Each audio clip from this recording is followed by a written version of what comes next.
I'm going to ask a question now that it was a suggestion at the end of my first series that I add in, because I put to my audience and said, look, how can I make this better? How can I ask some interesting questions? And this one came up.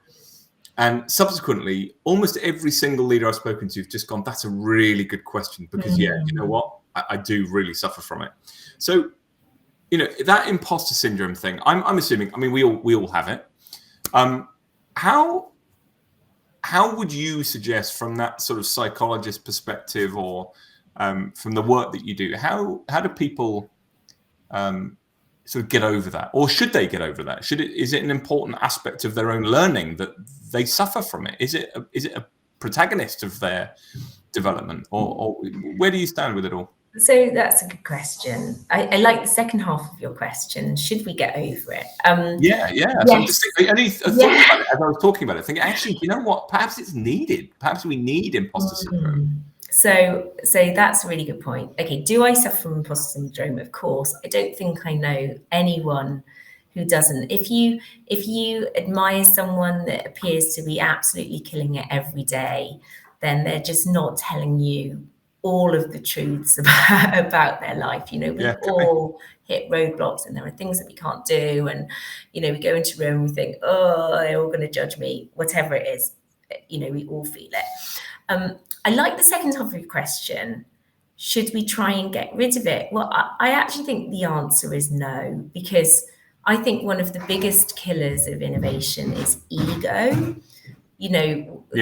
The true failure in innovation comes from overcommitting to something that just isn't going to work, that we actually know instinctively isn't going to work, but our ego won't allow us to abandon something that seems to be failing. So I think imposter syndrome is quite a good balancer, actually. And I think, more broadly speaking, in terms of negative emotions, culturally, particularly in the UK, but I think in other cultures too, we have this tendency to try and suppress negative emotions, that they're uncomfortable, therefore we don't want to feel them, we don't want our children to feel them.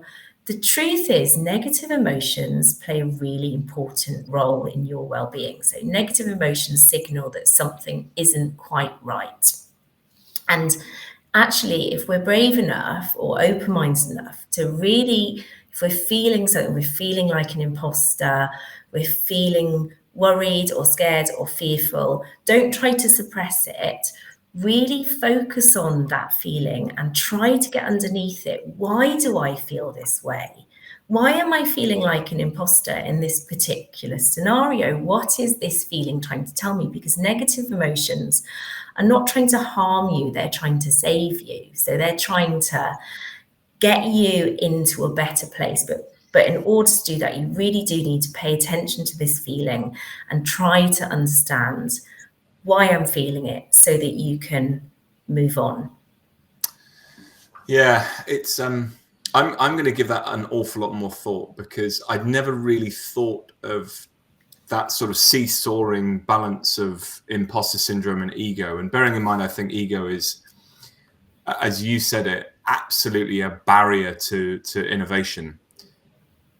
Imposter syndrome being the sort of almost like the equal and the opposite to that. I wonder if it's actually seriously a force for good, in that the people who are looking to become leaders, they need that element of imposter syndrome to almost kickstart that learning, to kickstart that process for them to... Knowing that you don't know it all is a great trait as a leader.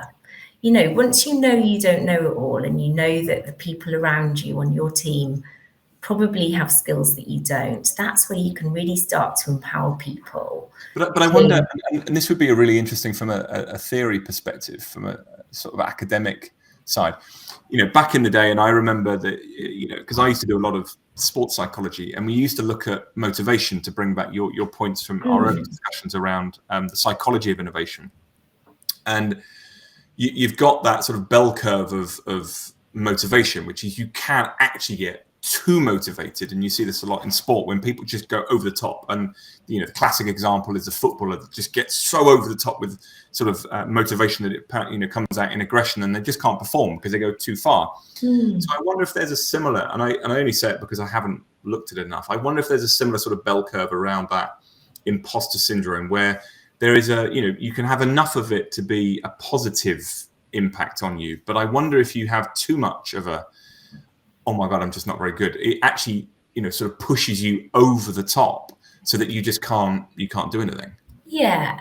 So definitely, imposter syndrome you must not allow it to take over your life. And, quite a lot of the coaching and therapy clients that we work with, I would say one of the things that underscores the reason that they seek some external support is fear, really, that they're really aware that fear is holding them back from achieving what they believe that they're capable of, what they are capable of. And so, when I say embrace negative emotions, what I don't mean at all is to allow them to overrun you. So if you really feel that negative emotions are really taking over, then I would really advise, it's amazing how transformational talking to a coach can be. I've done it. I've got a coach. It's definitely transformed my life.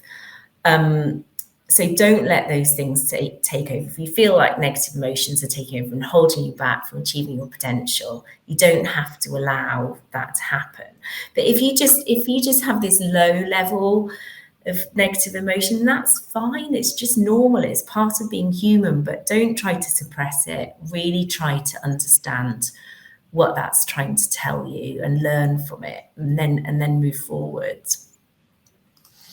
Sounds incredibly sensible from your voice, which I'm quite amazed, Amy, to be honest.